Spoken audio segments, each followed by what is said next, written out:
For more than a decade, I was President Trump's right-hand man, fixer, and confidant. I was complicit in helping conceal the real Donald Trump.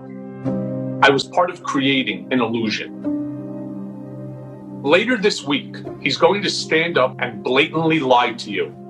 I'm here to tell you he can't be trusted, and you shouldn't believe a word he utters. So when you watch the president this week, remember this. If he says something is huge, it's probably small. If he says something will work, it probably won't. And if he says he cares about you and your family, he certainly does not. He's going to tell you that if you re-elect him, the economy will bounce back, that only he can get us out of this economic crisis. I alone can fix it. Maybe for those like him. But if you think he cares about working class Americans, you're dead wrong. The president is going to talk to you about law and order. That's laughable. Virtually everyone who worked for his campaign has been convicted of a crime or is under indictment, myself included. So when the president gets in front of the cameras this week, remember that he thinks we're all gullible, a bunch of fools. I was a part of it, and I fell for it. You don't have to like me, but please listen to me.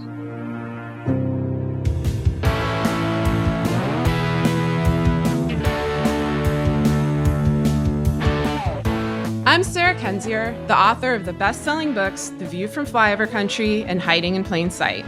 I'm Andrea Chalupa, a journalist and filmmaker, and the writer and producer of the journalistic thriller Mr. Jones. And this is Gaslit Nation, a podcast covering corruption in the Trump administration and rising autocracy around the world. And so last night, Monday night, was the first night of the GOP convention. Half of the speakers, the keynote speakers at that convention, are Trump family. We're on cocaine. Okay, at least, well, yeah, I don't want to put a percentile on the cocaine or other substance use, but we know for sure that half of them are Trump family members, which is worse than cocaine. Long ago, we warned you that Trump sought to build a dynastic kleptocracy, and that this is why he installed Jared and Ivanka in office in the first place, and why those two have been running the government behind the scenes in coordination with a variety of oligarchs, mafiosos, and corrupt political actors. The GOP convention is a branding operation for the Trump crime family. It is also yet another public loyalty oath required of his Republican lackeys, who have forsaken any intellectual independence in favor of a rising autocrat. So I personally did not watch this shit. Did you watch this shit? No, I'm practicing self-care. Yeah, me too. Me too. But I did see cocaine trending on Twitter. Always a good sign. And so Kimberly Guilfoyle and Don Jr. both came out supercharged with this nuclear explosion of antics that coke users, people who have known coke users were like, oh yeah, no, they snorted lines of coke before coming out here. So that basically eclipsed that whole white powder convention that the RNC had, which I thought was really funny. And I have to point out, there was this article in New York Times Magazine that came out, a profile of Don Jr., showing him to be sort of like this, like the idiot son finally is earning his father's love after all these years. That was the big New York Times Magazine profile, that Don Jr. is emerging as a force that may be the natural political animal in the Trump family. And he has like a political future, and Ivanka might actually get outshone here by Don Jr. And I thought that magazine profile was just so whatever. It was one of those sort of palace intrigues, like this anonymous source said this person said this. And what it did, though, was it allowed Don Jr.'s idiot squad, that they call themselves the Wolf Pack. They're basically professional, full-time internet trolls that harass people fighting for human rights and trying to hold his father accountable. It allowed their sound bites in trying to frame Don Jr. as this force, this future of the Republican Party. It allowed all their sound bites to come through, even though there's like snarky asides here and there and some context here and there, but it's really limited considering how complicit Don Jr. has been in the enormous corruption and human rights abuses and mass murder through negligence by his father, and how he's been party to so much of that in promoting and pushing this horrible regime. And so it was really disappointing that a New York Times Magazine article came out trying to like present him as a force, and then Twitter corrected it by being like, this guy is weak. He can't get on a stage without doing lines of coke. He clearly has a problem. His father will never love him. And so it was really interesting to see the contrast between that New York Times Magazine trying not to be a puff piece versus the reality that everyone was calling out on Twitter with that coked out Don Jr. performance. Yeah, this convention is like white power meets white powder. Like it's bad. I'm not putting myself through watching it. We're going to talk about Eric Trump and his possible legal troubles later in the show. But, one thing I've always thought it was interesting about Donald Jr. is that you can see this animosity between him and Trump going back so far. There's a Vanity Fair profile, I think from 1990, where Donald Jr. was 12 years old. And he was talking about Donald Trump and saying, he doesn't love anyone. He doesn't love me. He doesn't love himself. All he loves is his money. And this is like little, 12-year-old Donald Jr. who was estranged from his father during the divorce, and then there's all these recollections of him and his time in college about his substance abuse problems. Like, I don't have pity for people who have caused mass abuses, of citizens, of innocent lives, of our country and its sovereignty and its, democracy and its sanctity, which he did. So, my sympathy here is limited. What I have always thought about him is that he is a disposable member of the Trump family. And we see, within this family, how disposable people are. We had Robert Trump, Trump's brother, who died recently. And, Trump didn't really seem to care. He just went golfing. I don't think we know a cause of death. I don't know a lot about Robert Trump beyond that he was in Jeffrey Epstein's Black Book.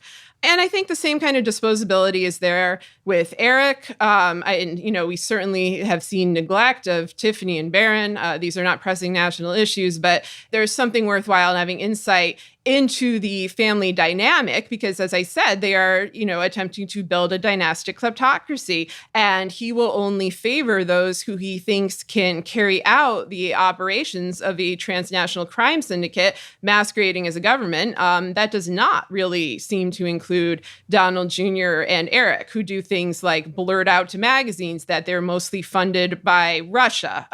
They say the quiet part aloud much more than the others. I still think it's going to be Ivanka and Jared as this nexus of power, and I'm dreading, whatever propaganda is delivered to us this week, because it's frightening. It's extremely frightening to have your country fall into the hands of a crime family and become an entrenched mafia state. People will gossip about all of these little nepotistic relationships that line the administration, about McConnell and Shao, about Barr and his children who are installed in the administration, about Giuliani and his child who's in the administration. And then we have the Conways. Like, this is the kind of gossip that people in authoritarian or semi-authoritarian states are intimately familiar with, because it's all they have left, because you have the annihilation of the body politic and, its subjugation underneath a clan. These are clan politics in multiple senses of the word. Right. And the New York Times eats it up. The New York Times is like the yearbook committee of that palace intrigue gossip of an emerging dictatorship. Yep, they always have been. And, those articles are churned out. As we said many times, the Trump family covers up crime with scandal, and people buy into these family dramas, these alleged feuds within the administration, while not following the money, not looking at the incredible breaches of law, at the theft of basic rights, the theft of elections. There's a lot going on. Andrea and I are kind of just nesting for the apocalypse here, barricading ourselves against the next few months, which are going to be very difficult, very chaotic, unless you are Mike Pompeo, who I want to address here because this is another interesting facet of the GOP convention. It would not be a transnational crime syndicate masquerading as a government without a key member giving a speech from another fucking country. Rapture fiend Mike Pompeo is addressing the Republicans from Jerusalem, which Trump is claiming he has personally made the capital of Israel. This is not remotely true, although he did move the Sheldon Adelson branded embassy to Jerusalem.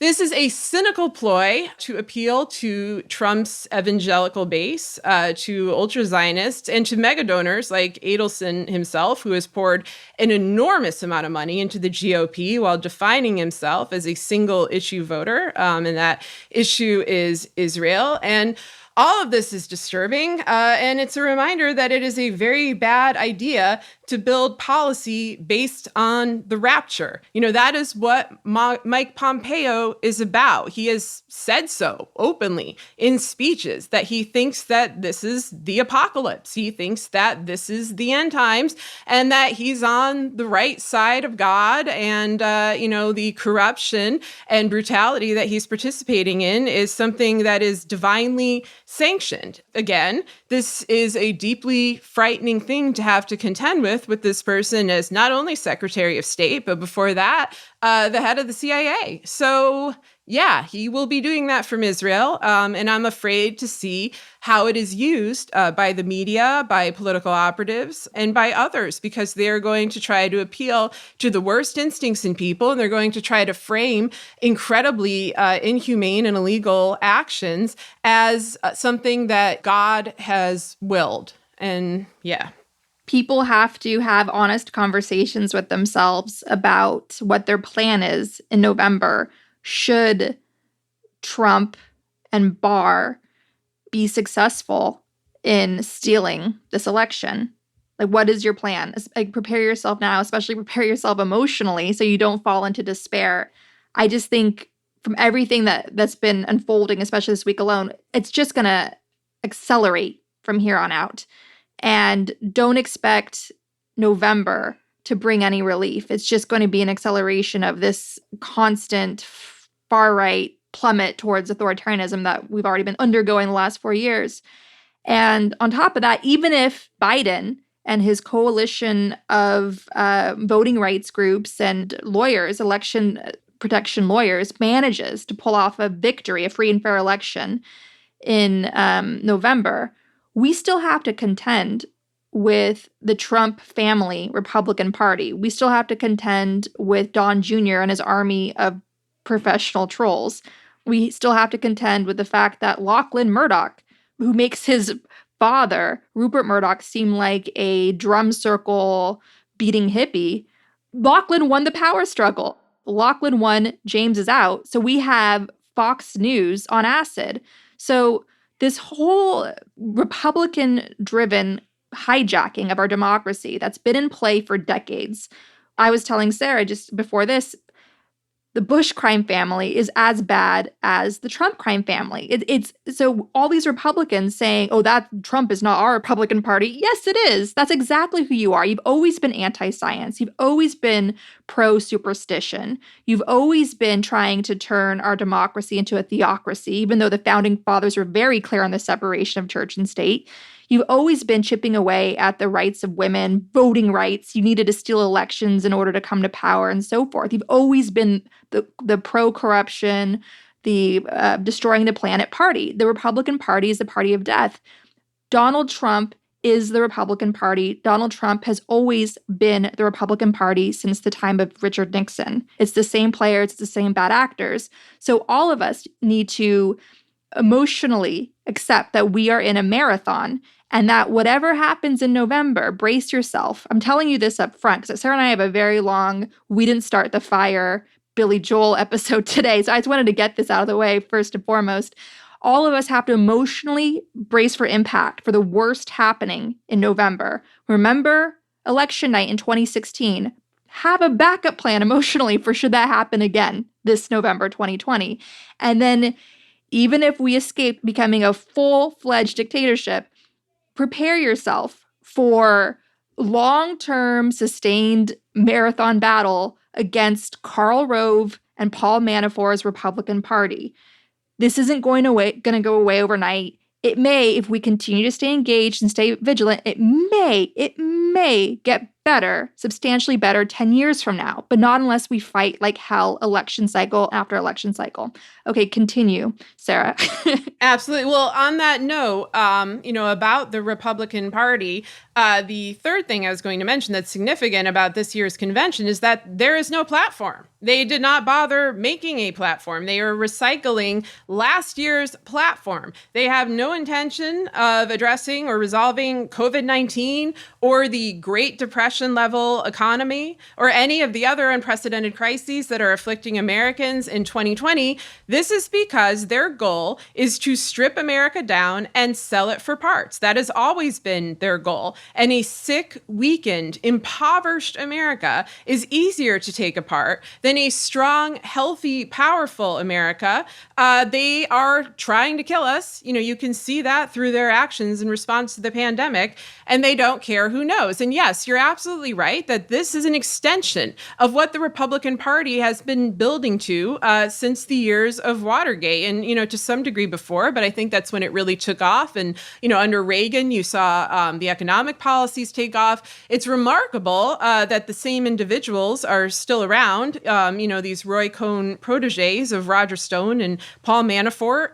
You have the Bush family and yet another instance of a dynasty. And, you can basically look at a lot of the key players of Iran-Contra, who are basically our age, Andrea, when they were doing this. They're now the ones calling the shots. And that's why we've always hoped that people would emphasize the transnational aspects of this crime cult and of its goals more than they do, because this is not just an American shift. This is a global shift. And, as for your comments about the Bush family, I think that this thing the Democrats are doing where they're embracing George W. Bush is comparatively, quote unquote, normal, not only is incredibly disrespectful to the victims of his illegal wars, to the victims of Hurricane Katrina, to all the damage that he caused and the country that he left behind when Obama had to come in and attempt to clean it up.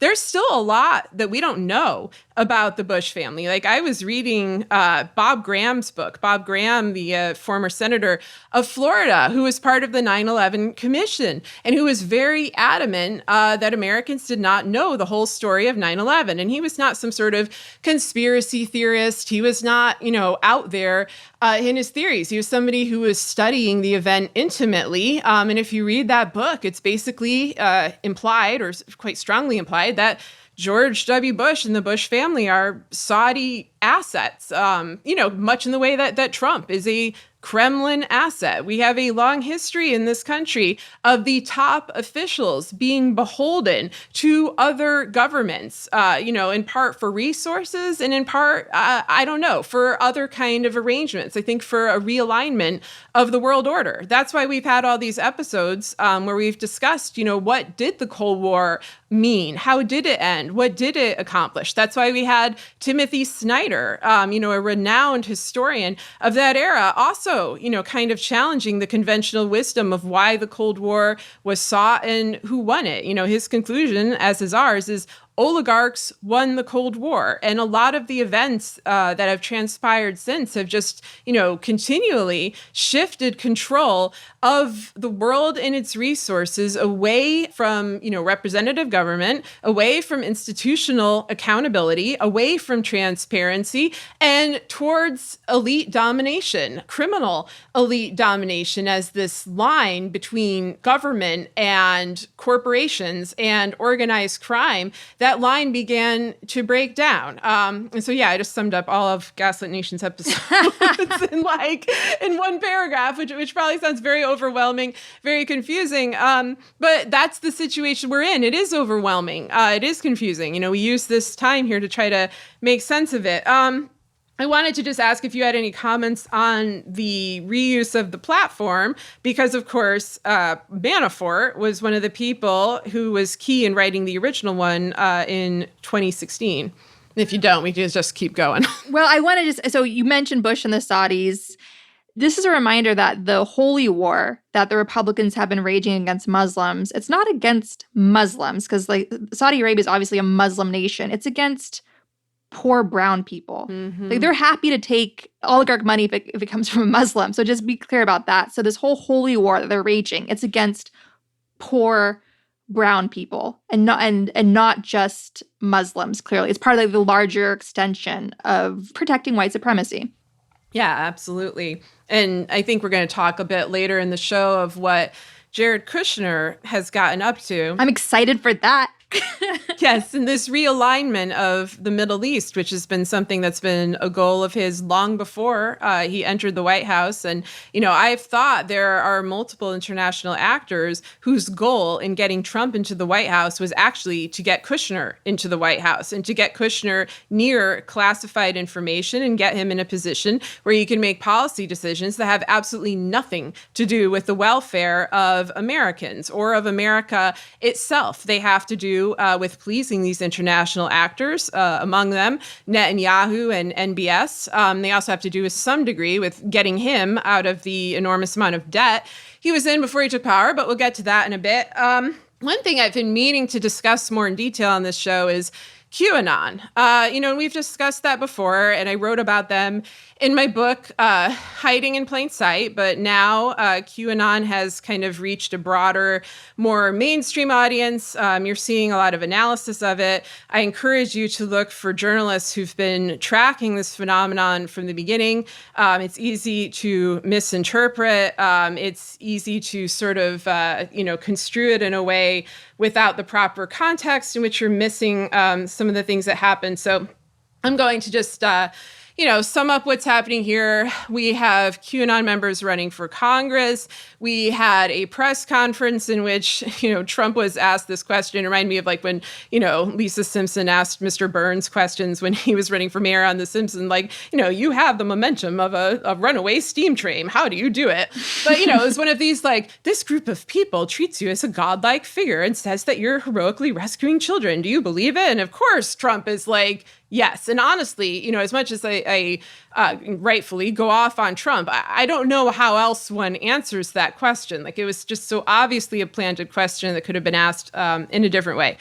Anyway, there's been a lot of discussion about, is QAnon dangerous? And, the answer is, well, yes, to an extent, because any cult is dangerous, and that's what this has become.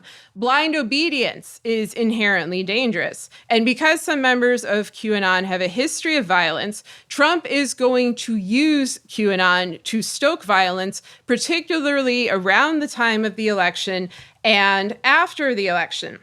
And so people are saying, well, what do we do? And I have been saying for 3 years, the only way to neuter QAnon, to strip it of whatever violent capacity it might have, is for everyone, including and especially our officials, to be brutally honest about corruption in government. In particular, to be brutally honest about the role of child trafficking and blackmail over multiple decades, embodied by, but certainly not limited to, the Jeffrey Epstein, Ghislaine/Robert Maxwell operation. Because the main claim that QAnon makes, that the U.S. is controlled in large part by sadistic pedophile elites, is accurate. We have covered this claim on Gaslit Nation for years, and you see examples of it with Epstein and Maxwell, but also in multiple predecessor cases like Craig Spence in the late 1980s, or Roy Cohn's blackmail operations, which also involved, compromise over sexual trafficking and abuse of minors. People have denied that these operations existed, and they whitewashed the perpetrators for decades. That's why you heard so little about Epstein in the 2016 election, despite his connections to Trump, who of course was accused of raping a 13-year-old procured by Epstein, and also, many others involved in the election, whether Bill Clinton or, high-ranking officials from other countries. They don't want to talk about this. And it's real. And unfortunately, the denial of it and then eventually admission that, yes, this exists has, I think, in the minds of a lot of QAnon supporters, it's validated them. It's saying, aha, we were right all along. So the other stuff that they're saying must be true. And it's not. And that's why this has been such, an effective operation, because the best propaganda has a core grain of truth. And here that truth is all the more powerful because of the continuous refusal of government officials and journalists to acknowledge it. To specify some of the other claims that QAnon has made, I mean, first off, if you don't know the group, the main thing it believes is that there is an anonymous government official named Q who leaves coded clues on the internet. It's been doing this since 2017. What it promises is that Trump has actually been installed in office to take down the quote unquote deep state and is the savior of children who have been abducted or abused or used in plots by criminal elites, and that he is going to, bring about justice and to free them. And so it taps into this deep emotional core for a lot of people. And I've watched as people who otherwise might have condemned Trump or who might take a different stance on things get pulled into the QAnon network because it was the only one or one of very few who were addressing, very real cases like Jeffrey Epstein. While it's doing this, it's also making a bunch of absolutely bizarre, but basically, I guess, benign claims, one of which is that JFK Jr. is actually alive and leading an underground revolution on behalf of Trump. But it's also made a number of dangerous claims. It's accused a number of public figures of cannibalism, of murder, of child abuse. And it has extended threats to those public figures to the supporters of them. And the Trump administration is tapping into this and trying to demonize, ordinary Americans, trying to, divide us in a very deep way beyond just, red states and blue states and so forth. It's trying to portray ordinary people as threats, and that in turn has prompted some members of QAnon to make threats. And it's the threats that are the problem and the weaponization of them for political propaganda. And so, as I said, honesty is the only policy here if you want to prevent QAnon from becoming even more of a public safety threat than it is. And it's worth noting the timeline of QAnon's evolution. QAnon emerged right around the time of the indictments of Paul Manafort and Michael Flynn. Exactly. Which is when the Trump crime cult moved from denial over Russia, moved from the stance of, I have nothing to do with Russia, to a flip the script approach in which they accuse the other side of what they themselves had done, or they swap out regions and players. So, Russia became Ukraine and Trump became Hillary Clinton and so on. It also emerged at the height of Me Too, when elite predators were being exposed, and it seemed very likely that Trump's connections to Jeffrey Epstein were going to become an object of focus. QAnon was an early propaganda intervention to direct the attention of those looking at Epstein into a Trump-supporting movement, where Trump is presented as the savior of trafficked children instead of someone who was a friend of Epstein and was accused in court of raping a 13-year-old. We do not know who started QAnon. But this timing is very likely not a coincidence. It's become an effective movement, in part because of the refusal of officials, including Democrats, to take the core claim seriously and to call out the Epstein operation in particular. And so, I have more to say on that as a symptom of savior syndrome. I wrote about that in my book. You kind of see the flip side of the Mueller will save us narrative and the Q will save us or Trump will save us narrative. But yeah, what were your thoughts on that? America has a disinformation crisis, and this has been going on for many years now, driven by largely Republican policies. And that we got to this crisis point because of an utter lack of funding for public schools across America.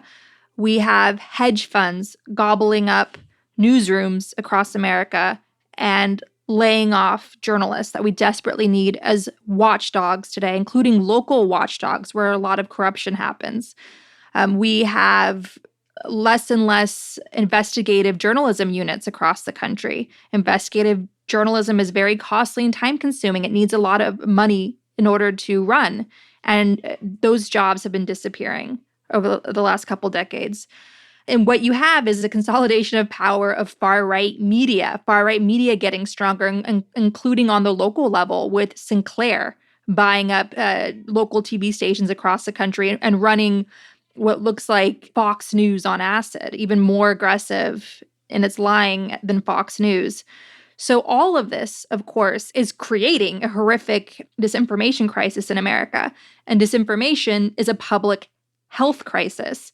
We saw, for instance, the Kremlin pushing anti-vaxxer conspiracy theories, which has real-world consequences. Of course, a lot of that idiocy is homegrown, and American companies in Silicon Valley did very little to combat spread of disinformation when it came to vaccines. And now you have diseases they shouldn't be getting thanks to the power of science. It's like this dark age that we're entering in with disinformation. We saw disinformation putting the lives of the first Black president and his family at risk with the birther movement that was being driven by Donald Trump and his wife Melania and the Kremlin as well. And so all of this points to QAnon. I wouldn't be surprised if it wasn't started by a hostile foreign enemy that was specialized in disinformation, spreading disinformation, as we very well know the Kremlin is skilled at this. That was the whole soul and heart of the Mueller report, that whole deep dive into the Internet Research Agency, that troll factory that was spreading all its disinformation across all available social media channels,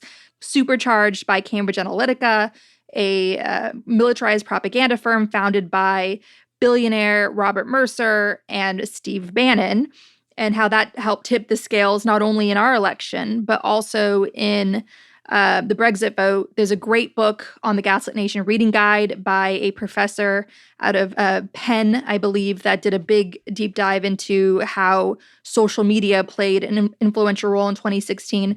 So the first post that I have here in the Washington Post, the very first QAnon post, according to the Washington Post, popped up in October 2017. And what was happening in October 2017? You had Putin's operative, Paul Manafort, who was working through his Kremlin handler, Konstantin Kilimnik, who's a Russian intelligence officer.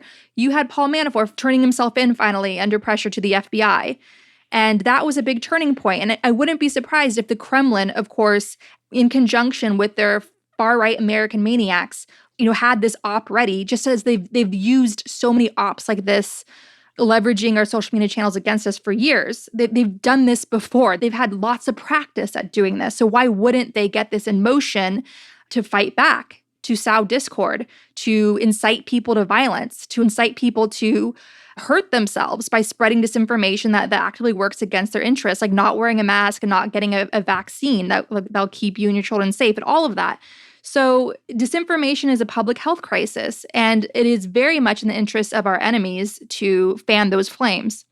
I can't speak for the origins of it. I feel like whoever, began it, and certainly the people who've contributed to it and helped build it up, intimately understand American political culture, understand internet culture, and understand, the biggest weakness of this crime cult is their incredible sadistic brutality and the fact that whoever you support, whatever you might otherwise believe in, I think most people will oppose child abuse. Most people are horrified by something like Jeffrey Epstein's operation. That's like the glue holding our country together, is no matter what your political persuasion is, you are horrified by him. You want justice for those victims.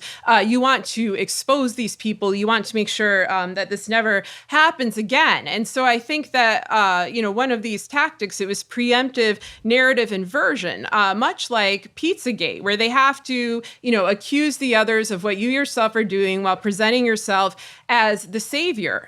And I think another thing that they understood well, and I'm going to just read briefly from my book here, I made a comparison between the acolytes of QAnon and those who were proclaiming constantly throughout 2017 and 2018, Mueller will save us, that there were sealed indictments, that there were secret plans. This went beyond just, I hope Mueller does a good job, and I hope that those who committed crimes are held accountable. It was a form of worship worship. It was a personality cult. And so, what I wrote here is savior syndrome is a mindset that flourishes during the unstable period of autocratic consolidation, when frightened citizens seek to find meaning in the inexplicable actions of their failed leaders. To those under the sway of savior syndrome, once trusted officials are not incompetent or corrupt. They are merely playing 3D chess. It doesn't matter if officials are, in reality, resorting to the weakest moves. When you don't know what to do, push a pawn,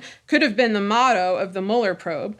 Their motives must be presented as pure, their tactics impeccable and impenetrable. The abdication of the admired is too much for those seeking saviors to process, no matter their political predilection. And so for 2 years, one group of political junkies lit Mueller-themed prayer candles, while another parsed Trump tweets for coded clues. Both sides told the skeptics to shut up and trust the plan. Neither side got what they wanted. And so that's where we still are now, unfortunately, as a country. That's why we have the Republican convention, framed in the way that it is, as an authoritarian cult, as a cult revolving around a family. That's why we're seeing savior syndrome flourishing yet again on the Democratic side. I think people have finally abandoned Pelosi's going to save us, which is where they went after Mueller is going to save us failed. And now it's kind of on the 2020 election will save us, even though that election is being rigged and compromised before our eyes. And so this is a very dangerous tendency that flourishes during times like this, where people are so frightened that they don't know who to trust. They just want to follow. They don't want to think. And so I encourage you, we know how scary it is right now. This is a genuinely frightening time. But try to keep your wits about you, keep your individuality, your propensity for critical thought. It's not bad to ask questions. My issue with QAnon is not at all that they're asking questions about things. I think that that's a healthy, good tendency. And I think that it's being exploited. It's, people who are following this movement are being driven into a dark cause that, perhaps they don't fully understand. I think a lot of people on the quote, Democratic or progressive side are also tricked. That's my point, is that no one is kind of above this. People fell for the Mueller probe. They fell for these false saviors, just as a lot of these QAnon folks are falling for Q. So it's not like a matter of intelligence. It's a matter of emotional manipulation. And they're doing it among the most sensitive of topics, topics that resonate greatly with parents or just with anyone who worries about children, and topics that are rooted in a grain of truth. So yeah, we need honesty. And one of the things that we need to get to the bottom of is, who is part of this movement? Who is funding this movement? What is the ultimate goal? How will it be weaponized during the election? And, it's a very tough thing to contend with, and people should take it seriously. Yeah, and how do we shut it down? Because whoever started it, right, it exists now. And so it's a big fat target for anybody to manipulate and drive people into dangerous action. That's the issue, is like, what is big tech doing to stop this? What are local officials doing to stop this? This is a health crisis. And as times are very scary, people are easier to manipulate. People are desperate for somebody to come and fix this. They want to give up personal responsibility because they themselves are exhausted. They themselves are under a great deal of pressure. This is an economic crisis. There's a health crisis. So why is it up to me to fix this? So people are looking for some outside force to come along. And so all of these conditions combined make some people really vulnerable to this cult mentality. And I want to read from this Guardian article from May 2009 that has been making the rounds today, because we're up against an actual cult. Like Trump and his base, they're like a mass suicide of followers, refusing to wear masks, doing all these super spreader events. It's just like that amazing speaker, that young woman at the DNC said, who lost her father to COVID-19. She said that her father had a pre-existing condition of trusting Donald Trump. And he, of course, wasn't alone. That's Trump's base. It's a mass suicide cult now. And so I'm going to read from this May 2009 Guardian piece that we'll link to in the show notes. Psychiatrist Robert J. Lifton, who once taught at Harvard Medical School, wrote a paper titled Cult Formation in the Early 1980s. he delineated 3 primary characteristics, which are the most common features shared by destructive cults. 1, a charismatic leader who increasingly becomes an object of worship as the general principles that may have originally sustained the group lose power. That is a living leader who has no meaningful accountability and becomes the single most defining element of the group and its source of power and authority. 2, a process of indoctrination or education is in use that can be seen as coercive persuasion or thought reform, commonly called brainwashing. The culmination of this process can be seen by members of the group often doing things that are not in their own best interest, but consistently in the best interest of the group and its leader. Lifton's seminal book, Thought Reform and Psychology of Totalism, explains this process in considerable detail. 3, economic, sexual, and other exploitation of group members by the leader and the ruling coterie, which reminds us of the Steve Bannon arrest for frauding donors to his crowdfunding campaign to build the wall. The destructiveness of groups called cults varies by degree, from labor violations, child abuse, the child pedophilia happening, the sex abuse happening today, and the human rights crisis that the Trump regime engineered on the border, medical neglect, don't wear a mask, the whole pandemic, in some extreme and isolated situations, calls for violence or mass suicide.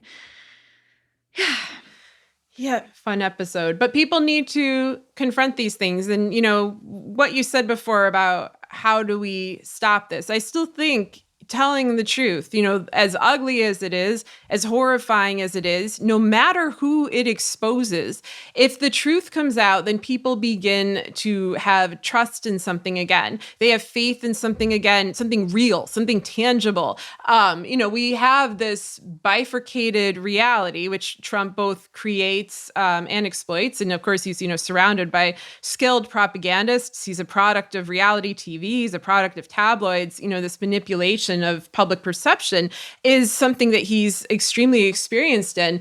And we have institutional decline. So while these reactions to it are not good, in their socioeconomic context, they're understandable. And what we've lacked is transparency, and we've lacked accountability. And when you see these horrific actors go for decades unpunished, a natural reaction to that is fear. You fear, well, what will they do to you? These are people who are intertwined with elite institutions, with powerful actors. These are not, random criminals on the street. These are criminal elites. And, the refusal to really tackle this crisis is both damaging, it's making the crisis worse, and it's frightening because, of course, behind that is a lot of blackmail, a lot of complicity, a lot of people, doing horrific things while occupying positions of power. That's what we as Americans, no matter who you voted for or no matter who you support, we're all dealing with that. Odds are we were not participants in it. If you're just an ordinary person, you're looking down at these actors above who are corrupt and malicious and who get away with it continually. And it's both demoralizing, and frightening to watch, and it's tragic for the victims. So I would hope that maybe in some sense we can pull together as a country to just try to take this system, this coalition of corruption,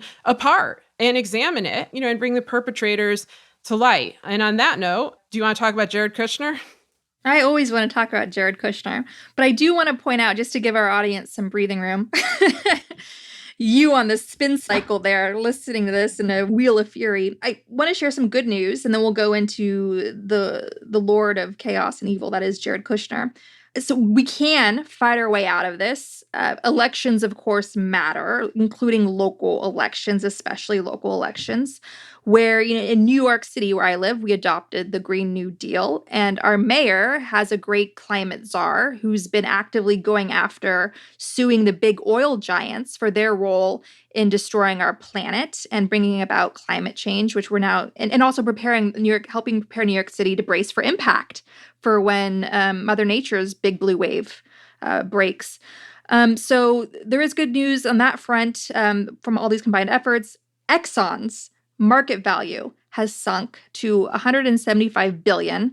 The company has been plagued in part by claims that it deliberately concealed the damage that the oil, as long extracted and refined into gasoline, was doing to the planet.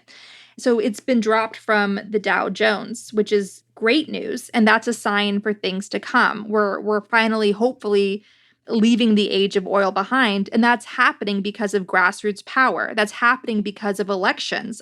That's happening because officials are forcing accountability. So we do have a way out of this. And that is what we always say on the show. Stay engaged, stay vigilant, and fight. Take the long view. Go to the Gaslit Nation action guide on our website, gaslitnationpod.com, and find something to do there and commit yourself to it wholeheartedly. Just start small, start anywhere, and keep going.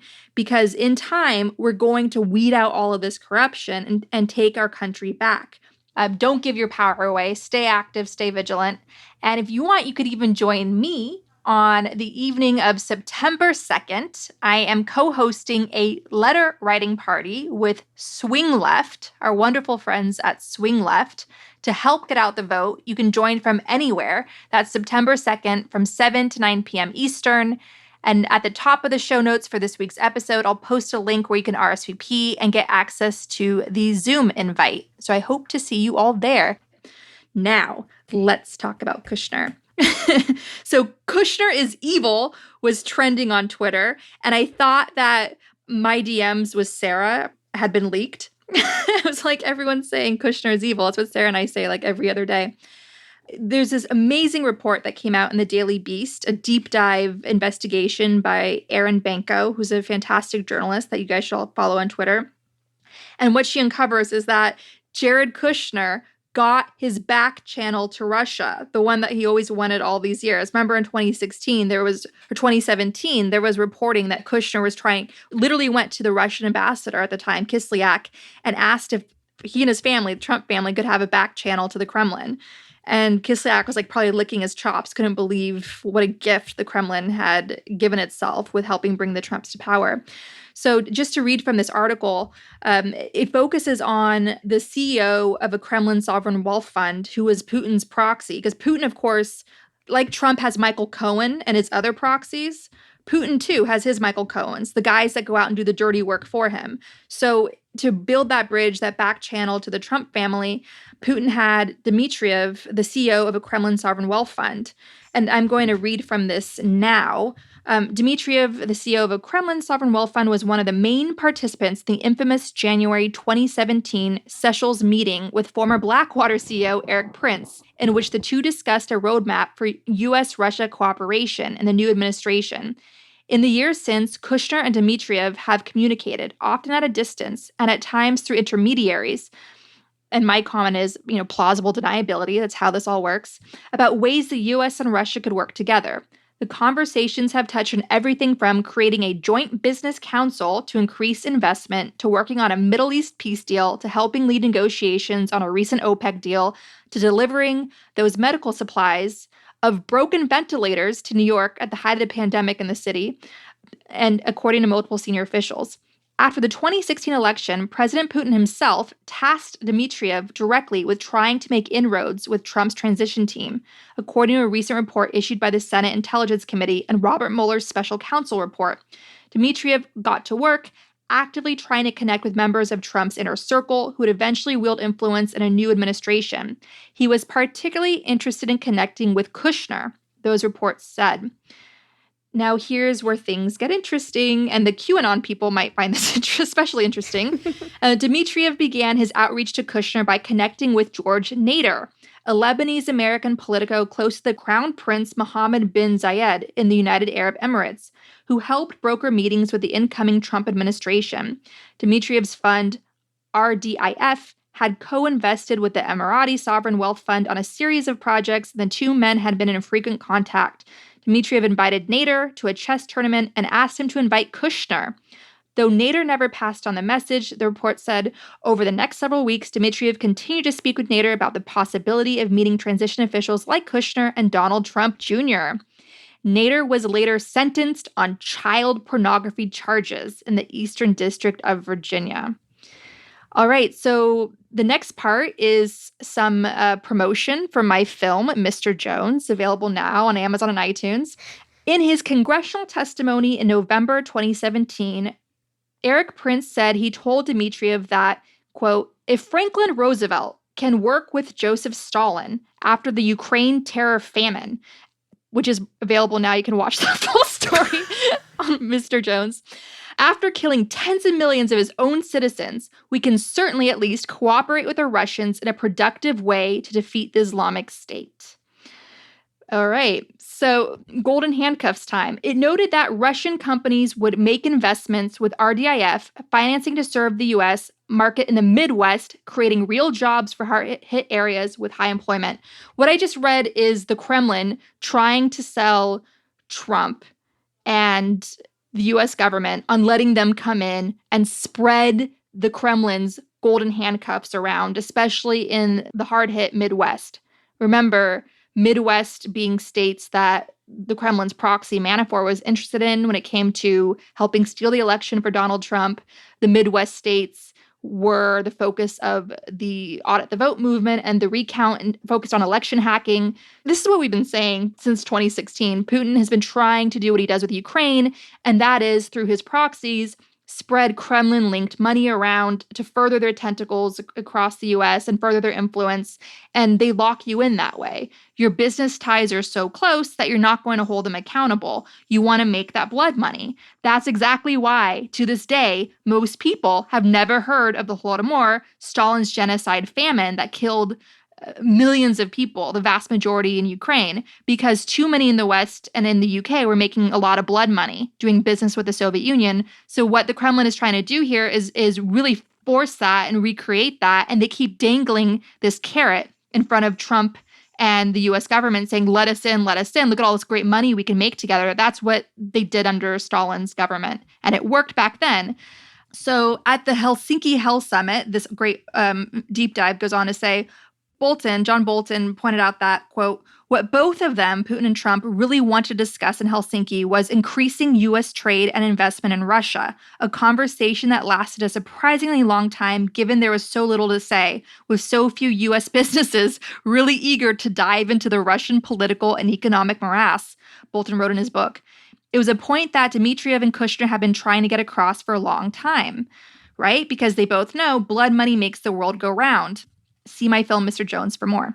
Meanwhile, back in Washington, the report goes on, senior U.S. officials attempted to engage in intelligence sharing with Russia, including information on terrorist financing. But when the U.S. shared intelligence with Moscow, it was rarely reciprocated. And when it was, the information wasn't helpful, officials said. Quote, Moscow took a lot of license to really push our boundaries and our buttons very harshly, as one senior official described it. Yeah, because you can never trust the Kremlin. Ask Ukraine about that. Look at Ukraine's long history with the Kremlin. During Putin's invasion of Ukraine, Ukrainian soldiers were promised safe passage by Russian proxies, aka Russian soldiers that invaded their country. And instead, they were massacred. You cannot trust the Kremlin. Russia today is being held captive by a KGB agent who's got this neo-Soviet mindset. Study Soviet history to understand that until Russia is free, until Russia is a stable democracy, you cannot trust this Kremlin. This is the final piece that I want to highlight. So Dmitriev goes on to push, really pushing this, let's get together, let's be united, think about all the money we can make. And I'll read from this now. In May, a U.S. Air Force aircraft landed in Moscow. Officials with the U.S. Agency for International Development, USAID, carried out the delivery of a 5.6 million shipment with ventilators meant to help Russia fight the virus, even though USAID ceased operation in the country in 2012. The agency did not respond to requests for comment for this story. In its communique, the U.S. State Department used language similar to Dmitriev's. Quote, particularly in times of crisis, we must work together, much like we did during the Second World War, when the people of our two nations and other allies fought valiantly, suffered great losses, and endured great hardship, end quote.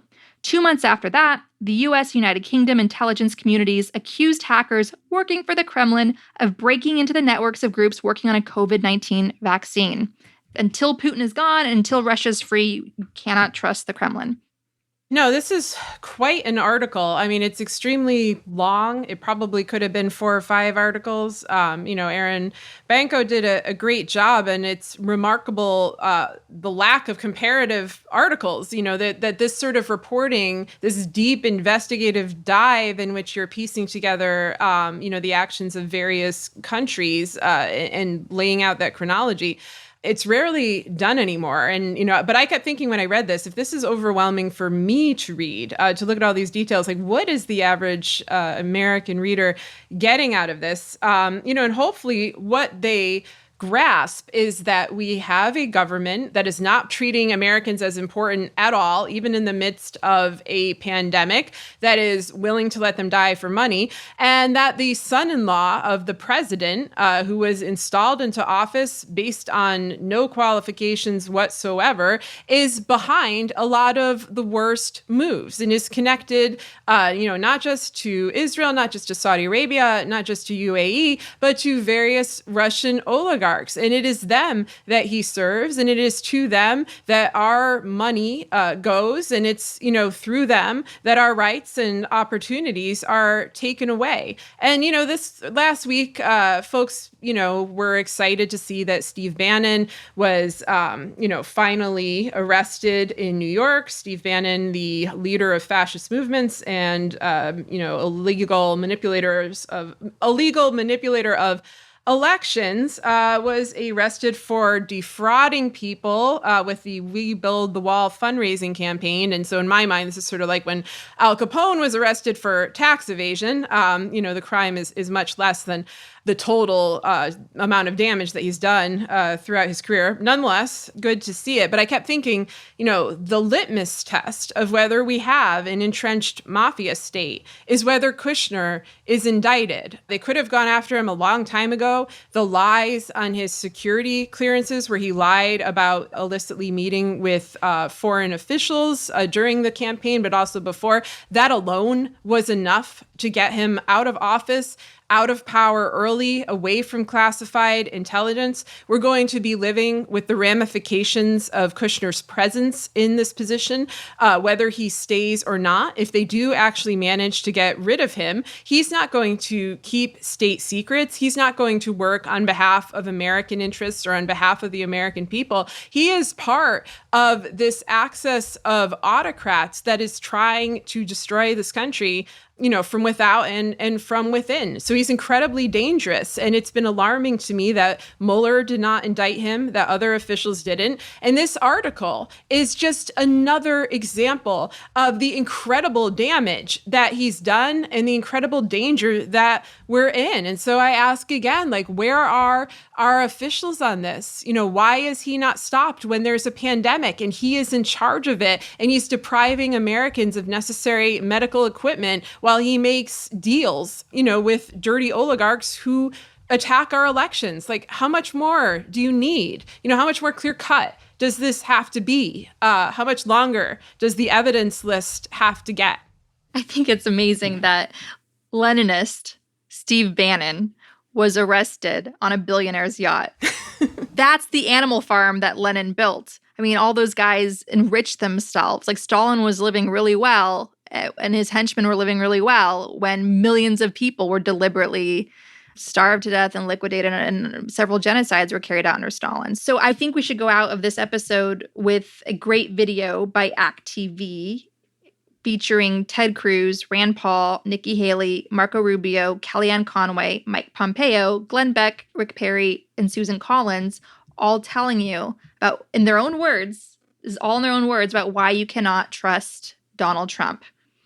This is the real RNC convention. I want to talk to the Trump supporters for a minute. I don't know who you are, and I don't know why you like this guy. Whatever he does, he accuses everyone else of doing. The man cannot tell the truth, but he combines it with being a narcissist. A narcissist at a level I don't think this country's ever seen. And my concern is that he would grab up that power and really treat the country as sort of his little bully fiefdom. Donald Trump is everything I taught my children not to do in kindergarten. He's been exploiting working Americans for 40 years. He's a race-baiting, xenophobic, religious bigot. He says he's for the little guy, but he's actually built a lot of his businesses on the backs of the little guy. Donald Trump the other day said that, quote, if he tells a soldier to commit a war crime, the soldier will just go do it. And I don't think Donald Trump has even read the Constitution, knows what's in the Constitution. A toxic mix of demagoguery and mean-spiritedness and nonsense. I just cannot support Donald Trump.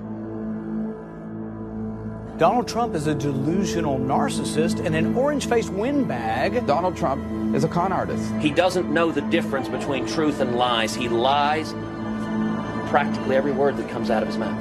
I think he's a kook. I think he's crazy. I think he's unfit for office.